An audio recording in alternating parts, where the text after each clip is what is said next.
Reyes con mucho más variedad, lo que hay que oír. Reyes con mucho más variedad, lo que hay que oír. Reyes con mucho más variedad, lo que hay que oír. Seguimos con el programa Reyes con mucho más variedad por CDN Radio 92.5 Gran Santo Domingo, zona este sur, y 89.7 todo el Cibao. En el momento, ahora presentamos los médicos invitados, Isidoro Vargas, también Francisco Cruz. Vamos a hablar de muchos temas interesantes. Ellos son especialistas en angiología y cirugía vascular. A ustedes gracias por venir. Gracias. Gracias por la invitación. Cuando hablamos de angiología, la gente dice, bueno, ¿esto qué es? ¿De qué trata? Vamos a explicarle primero y entonces entramos de lleno. Perfecto. Bueno, la angiología es la ciencia que se ocupa de lo que es el estudio de arterias y venas en el cuerpo. Obviamente, la angiología y cirugía vascular en sí es la disciplina médico-quirúrgica que se ocupa de lo que es arterias, venas y vasos linfáticos. Está aplicado. Hay muchos problemas en la República Dominicana con estos temas, con todo lo que tiene que ver las arterias y las venas. La gente a veces come de todo. Hay unos sazones ahí que dan grasa por todos los lados. ¿Qué ustedes recomiendan? ¿Qué debemos hacer? Sí que hay mucho problema en ese sentido. Nosotros los dominicanos por cultura tendemos a alimentarnos un poco mal, mucha grasa, vida sedentaria, poco hábito de hacer ejercicio, y eso al final pasa factura, y donde pasa factura sobre todo es en las arterias de las piernas, las arterias del corazón, las arterias de la cabeza, y de ahí entonces derivan las enfermedades. La medicina ha avanzado mucho. Una persona ya que tenga arterias tapadas, el proceso lento, fuerte, ¿qué se complica? ¿Qué se puede realizar? Bueno, en principio, desde el punto de vista vascular, que nosotros lo que nos concierne son todas aquellas arterias que están fuera del corazón en sí, y hablando de ellas, las de los miembros inferiores sobre todo, cuando ya están completamente ocluidas, aún así tenemos alternativas para en sí destaparlas, que es el tratamiento endovascular, que consiste en una técnica como si fuera un cateterismo en sí, atravesando toda la oclusión con una guía, y a través de la cual nosotros podemos reabrir esa arteria para restablecer el flujo sanguíneo. Para que algunos oyentes, porque como esta estación llega a todo el país, estamos en la ciudad, estamos en el campo, estamos en el exterior de Estados Unidos, Europa, uno agarra una manguera, ¿verdad? Esa manguera está tapada. Sí. Agarramos entonces algo más fino que la manguera, lo introducimos y ahí destapamos. Exactamente. O sea, es como cuando nosotros llamamos un fontanero, un plomero, vamos a decirlo así, porque tenemos el fregadero completamente tapado, ¿no? Y una de las herramientas de ese plomero, vamos a decirlo así, es pasar un alambre completamente en la zona de obstrucción y destapar completamente eso. Pues aparte de ese mecanismo que nosotros utilizamos, nosotros introducimos dispositivos que reabren completamente ese tubo para restablecer el flujo sanguíneo. ¿No hay consecuencia por esto? Depende la patología y depende la clínica que tenga el paciente. Aquí en la República Dominicana, muchos casos de entaponamiento de arterias. Sí que hay bastante casos, por lo que decía del sedentarismo, la dieta. Las personas no se alimentan bien, una dieta con alto contenido en grasa, etcétera, etcétera. Evidentemente el árbol arterial pues se ve muy afectado y las arterias se ocluyen. El otro día estaba yo en una casa y una señora le dijo a la otra, oye, tú usas demasiado esas medias muy apretadas. Eso te puede hacer daño a las arterias. ¿Es algo popular o es una realidad médica? Es una realidad. Cuando tenemos una patología arterial, cuando tenemos esa tubería ocluida y ponemos una media apretada, evidentemente eso va a dificultar aún más el flujo hacia los tejidos, con lo cual está contraindicado en los pacientes que tienen patología arterial las medias de compresión. Las medias de compresión se usan para la patología venosa, donde tenemos un problema de retorno del flujo a través de las venas al corazón. En un viaje varios viajes, un grupo de amigos, los realizábamos todo el lugar del sur, llegar hasta Jimaní, allá Pedernales, toda esa zona por allá. Y uno de ellos nos recomendaba, si usan los tenis, no se lo aprieten mucho, igual que los zapatos, Porque hay muchas personas cuando tienen el zapato como apretado, como que sienten un poco de mareo. ¿Ustedes como médicos tienen que ver esto también con la arteria o simplemente era coincidencia? Eso es una sintomatología muy rara, muy infrecuente. Sí. Realmente nosotros es la primera vez que escucho que la persona al apretarse y eso siente esa sensación. Yo creo que coincidencia. Coincidencia. Sí. Bueno, entonces, para que no sea coincidencia, ustedes que están en sintonía nos pueden llamar, pueden hacer su pregunta a nuestros médicos invitados al 809-683-8790, 809-683-8791 y 809-200-7777.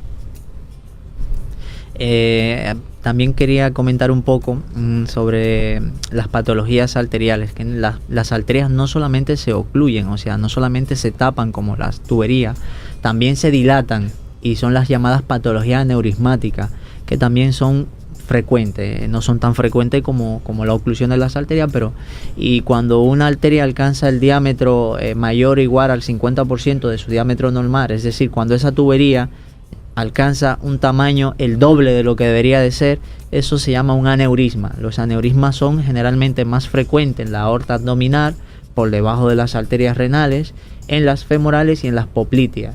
Y eso es una patología muy importante. Eso tiene una importancia tal que en el momento en que se diagnostica, dependiendo del diámetro que tenga, requiere un tratamiento inmediato, porque si se rompe la arteria, evidentemente el paciente puede morir. Tenemos llamadas, hola, muy buenas. Bueno, yo acabo de estar, es un cardiólogo que está en el programa. No son cardiólogos, ellos tienen que ver con todo lo que es la cirugía, lo que son las arterias, lo que son las venas y también cirugía vascular. ¿Usted quería la pregunta para el cardiólogo o para ellos? No sé si me podrían responder. Lo que pasa es que a mí me hicieron un ecocardiograma y salí con un aneurisma. Entonces yo quería saber si uno tiene que estarse cada X tiempo haciéndose un ecocardiograma, o ya me hicieron ese, ya sigo con el tratamiento que me pusieron.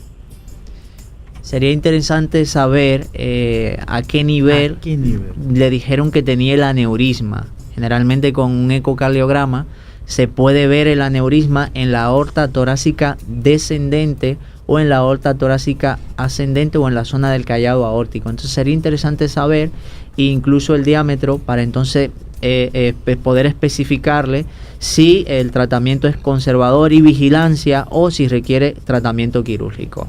Hacer ejercicio es una práctica, recomendada por todos los médicos. En ustedes también mucho más, me imagino. Mucho más. Así es. Obviamente, sobre todo la patología oclusiva, vamos a decirlo así, de miembros inferiores, lo que está científicamente demostrado en aquel paciente que le duelen, por ejemplo, las pantorrillas al caminar, que eso está definido como la claudicación intermitente, generalmente lo que está científicamente demostrado cuando esa claudicación es a larga distancia, es decir, más de 300 metros, es ejercicio físico supervisado y medicación. Tienen que hacerlo. Con el ejercicio físico lo que conseguimos es que, como la arteria principal, la vía principal está ocluida, otras pequeñas colaterales, es decir, otras vías alternativas, pero que son mucho más pequeñas, se desarrollen y logren entonces suplir las necesidades de sangre en la pierna que no llega a través de la vía principal. Por las redes sociales nos están preguntando que una señora tiene un problema, dice ella, que parece que una vena como que le sobresale de la piel. Sí. Generalmente eso es una patología, eso es una insuficiencia venosa, es una variz, ¿no? Está definido como la dilatación anómala de una vena en el sistema venoso superficial. Ustedes saben que obviamente el sistema venoso en las piernas, sobre todo, está dividido en tres: las que están pegadas, venas que están pegadas al hueso, sistema venoso profundo; las que están debajo de la piel, que son las que se dilatan y provocan las llamadas varices; y el sistema venoso perforante, que comunica un sistema con otro. El gran mal y la patología de la insuficiencia venosa es la dilatación de las venas que están justo debajo de la piel. Esa paciente obviamente necesita una exploración exhaustiva por cirugía vascular para evaluar el sistema arterial y verificar si tiene indicación de terapia compresiva, número 1, y segundo, para ver si tiene indicación quirúrgica de operarle esas varices. ¿Puede traer complicaciones esto? ¿Tener ella esas venas así como fuera, brotadas? ¿Sí? Por supuesto. las complicaciones a todo esto es que el flujo sanguíneo dentro de la vena se interrumpa, es lo que se llama una trombosis, en fin, definido como es una tromboflebitis superficial. También puede ser de que esa vena debajo de la piel, por un traumatismo, una rasgadura o lo que sea, se rompa y sangre. Es lo que se llama una varicorragia. Y del punto de vista estético, en una mujer también no se ve bien que tenga venas dilatadas y todo eso. Tenemos llamadas. Hola, muy buenas. ¿Qué preguntas tienen ustedes para nuestros médicos invitados? Sí, buenas tardes, Buenas. Reyes. Con respecto a eso mismo, de esas venitas, ¿es cierto que esas venas, están así porque uno dura mucho sentada? Y también otra pregunta, ¿es cierto que, con los ejercicios ellas van cambiando? Respondiéndote la primera pregunta, sí. O sea, el estar mucho tiempo sentado, el estar mucho tiempo de pie, son de los principales factores de riesgo que contribuyen a la insuficiencia venosa crónica y por tanto a la aparición de estas venitas, que muchas veces son pequeñitas, las llamadas popularmente arañas vasculares, telangiectasia es el término médico, y que luego pueden progresar a hacerse varices. Sí, lo puede producir estar mucho tiempo sentado. Y con relación a la segunda pregunta, que era... Que si puede cambiar con el ejercicio. Que si puede cambiar con el ejercicio. Generalmente luego que aparecen no mejoran mucho. Lo que el ejercicio ayuda es a que no sigan progresando, que no sigan dilatándose. Tenemos más llamadas. Hola, muy buenas. Bueno, una preguntita, doctor. ¿Se recomienda o es factible el láser para eliminar las arañitas? Ese tipo de... Sí, mira, el láser lo podemos utilizar por dos vías.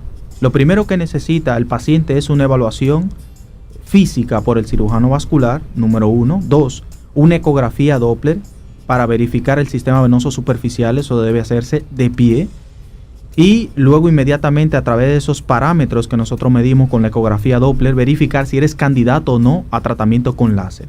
El láser tiene dos aplicaciones. Número 1, uno endoluminar, que para mejor dicho es una fibra que se introduce dentro de la vena para provocar una endoablación, es decir, una quemadura de la vena o cerrarla completamente. Es una lesión química en la pared y obviamente cerrándola eliminamos esa dilatación anómala. Y el otro tratamiento es el láser transdérmico, muy utilizado también por cirujanos vasculares y dermatólogos entrenados, ¿no?, que pueden a través de una sonda transdérmica disparar directamente el rayo láser en las telangiectasias o arañas vasculares. Llamadas para ustedes. Hola, muy buena. Esta se nos cayó. Repito los números: 809-683-8790, 809-683-8791 y del interior y celulares sin cargo 809-200-7777. ¿Qué otras recomendaciones ustedes nos dan a nuestros oyentes? Vamos a ayudar a nuestros oyentes. Para el tema de la insuficiencia venosa crónica, que es un tema bastante importante porque hay muchas personas que padecen de esto. Esto es un problema de salud importante. De 10 personas que andan por ahí por la calle, 3 o 4 tienen insuficiencia venosa crónica, tienen varices en las piernas. Nosotros les recomendamos a esas personas que hagan ejercicio diario, que no estén mucho tiempo de pie, que cuando estén sentados mantengan las piernas elevadas, entre otras cosas. Tenemos entonces una llamada. Hola, muy buenas. Sí, buenas, Reyes, ¿cómo están ustedes? Muy bien, aquí con nuestros médicos para ustedes. ¿Qué pregunta tienen? Sí, una preguntita a los médicos, a ver si... Bueno, sí, yo sé que me van a poder contestar. Yo sufrí una trombosis hace 7 meses y he quedado últimamente, los últimos 2 o 3 meses, a veces me mastico la lengua sin querer. A ver si sobre ese tema me pueden decir algo, que no sé si es lo central de ustedes, pero le agradeceré el escuchar en el aire. Gracias. Una trombosis. Trombosis. Sí, pero una trombosis cerebral. Sí, bien. Bueno, esto podemos pasar aquí día y medio hablando de ello, ¿no? Nosotros tenemos establecido protocolos para las trombosis cerebrales. 2 de cada 10 pacientes que hacen trombosis cerebrales, que se deben a falta de sangre en el cerebro, se deben a una patología carotidia. ¿Qué significa eso? Que hay una estrechez en la arteria que compromete el flujo hacia el cerebro. Eso es número 1. Entonces, todo paciente que tiene trombosis cerebral, el 100% de nuestros pacientes debe descartarse patología carotidia. ¿Para qué? Para nosotros restablecer ese flujo y que posteriormente no le vuelva a repetir esa trombosis cerebral. Con relación a lo que comentaba él, que a veces se mordía la lengua, generalmente cuando un paciente tiene una trombosis cerebral, es decir, que una falta de sangre al cerebro, hay una clínica de pérdida de fuerza en una parte del cuerpo, en una parte de la cara, etcétera, etcétera, etcétera. Y es lo que le está pasando a él en la lengua. Tiene una pérdida de fuerza y por eso muchas veces se morderá la lengua y lo notará él. Es por eso, ¿eh? El mismo movimiento en el brazo y la pierna también. Exactamente, sí, así es. Sí, cabe de notar, obviamente, que cuando a todos los oyentes, cuando tenemos una trombosis cerebral de un lado, o sea, cuando no podemos mover el brazo derecho, por ejemplo, la trombosis ocurrió del lado izquierdo, porque el cerebro lo que hace es traducir esa fuerza hacia el lado contralateral. Pero generalmente la patología cerebral, de trombosis cerebral a nivel de la cara y la lengua, generalmente obedece a falta de sangre en el mismo lado. ¿Por qué falta la sangre? ¿A qué se debe esto? ¿Qué produce esto? A ver, cuando hablamos de trombosis cerebral, es científicamente llamado accidente cerebrovascular, que puede ser por dos causas: o porque le falte sangre al cerebro, o porque se haya roto algo en él y haya mucha sangre allí. Entonces, cuando le falta sangre, es un accidente cerebrovascular isquémico, porque le falta el flujo sanguíneo, ¿no? Generalmente ese es el 80%, 8 de cada 10 pacientes que hacen accidentes cerebrovasculares por isquemia, ¿no? Y esto es una parte de neurología también, pero bueno, nos compete a nosotros el tratamiento de la patología carotidia extracraneal, que siempre identificar si esa falta de sangre se debe a que la carótida está estrecha y que nosotros tenemos que restablecer ese flujo. La carótida es la arteria.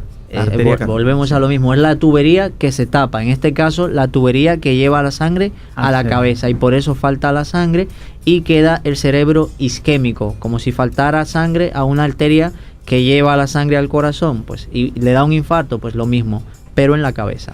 Tiene que ver esto también con, como dice la gente popularmente, ¿le subió la presión o no?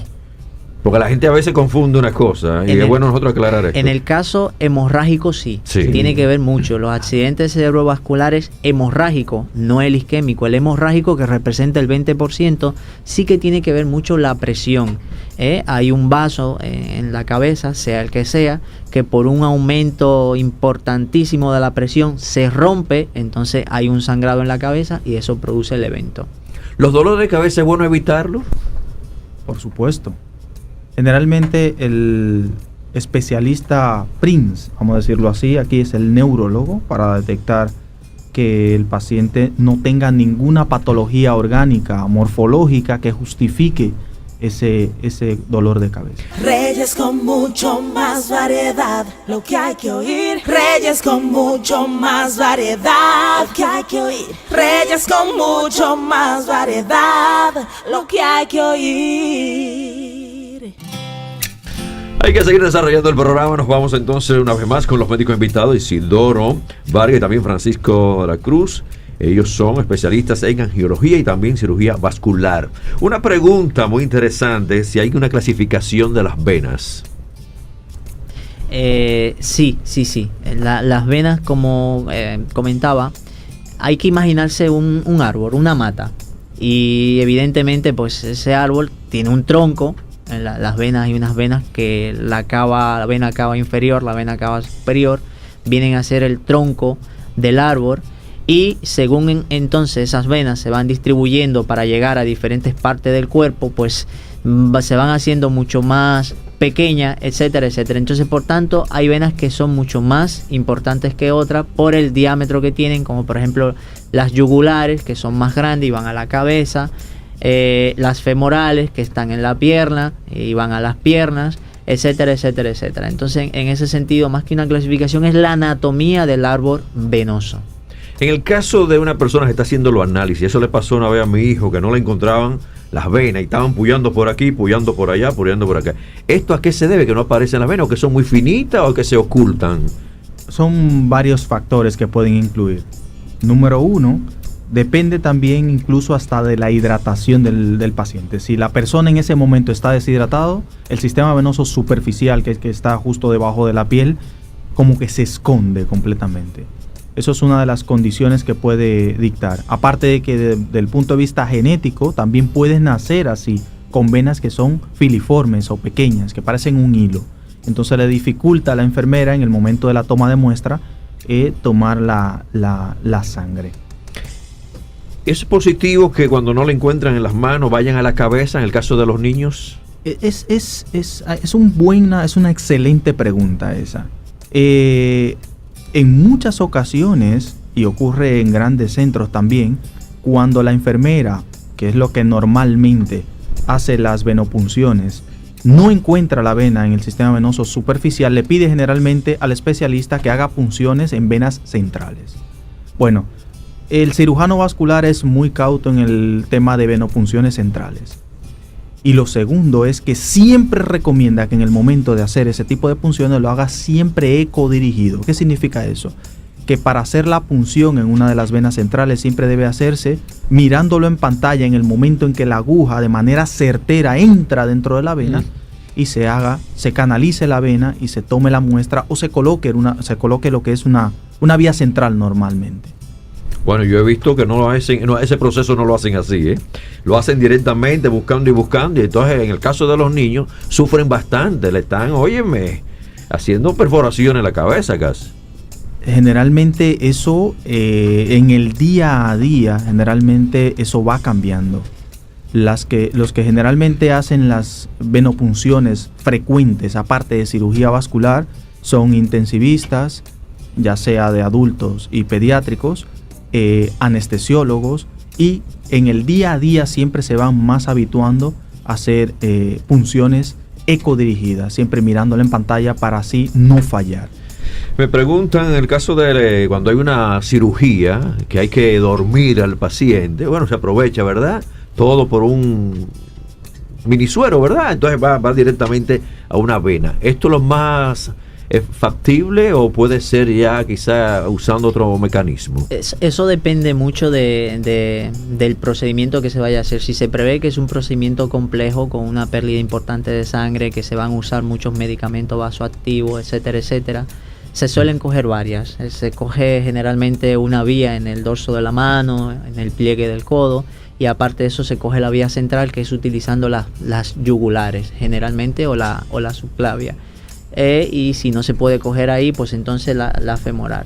Y aparte de eso también se coge una vía arterial, que también sirve para monitorizar in situ y en todo momento la presión arterial. Entonces eso le garantiza al anestesiólogo tener vías por la cual suministrar cualquier tipo de medicamento inmediatamente.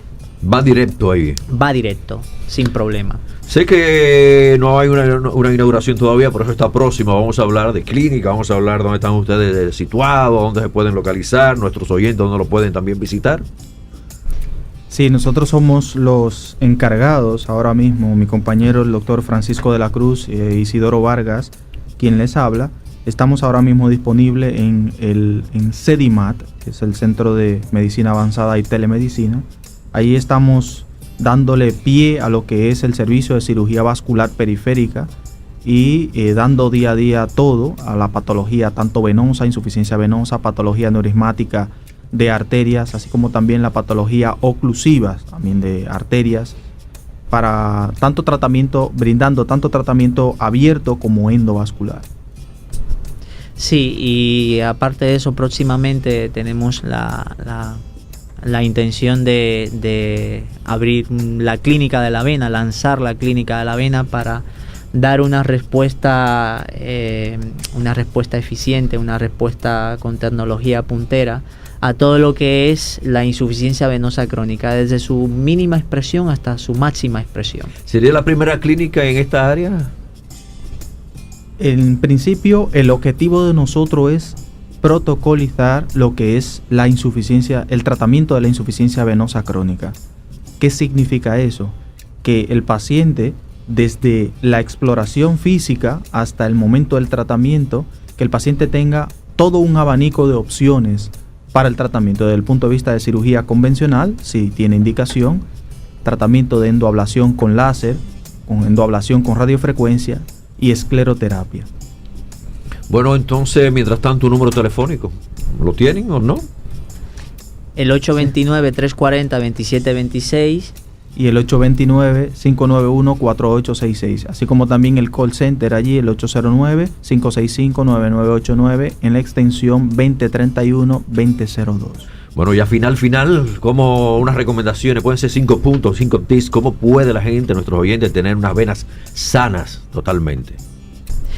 Para tener unas venas sanas, yo a todos los amigos que nos escuchan, les recomiendo que hagan ejercicio, caminar media hora, 1 hora al día, que eviten estar mucho tiempo de pie sin moverse, que traten cuando están en casa mirando la televisión o lo que sea de elevar las piernas, mantener las piernas elevadas.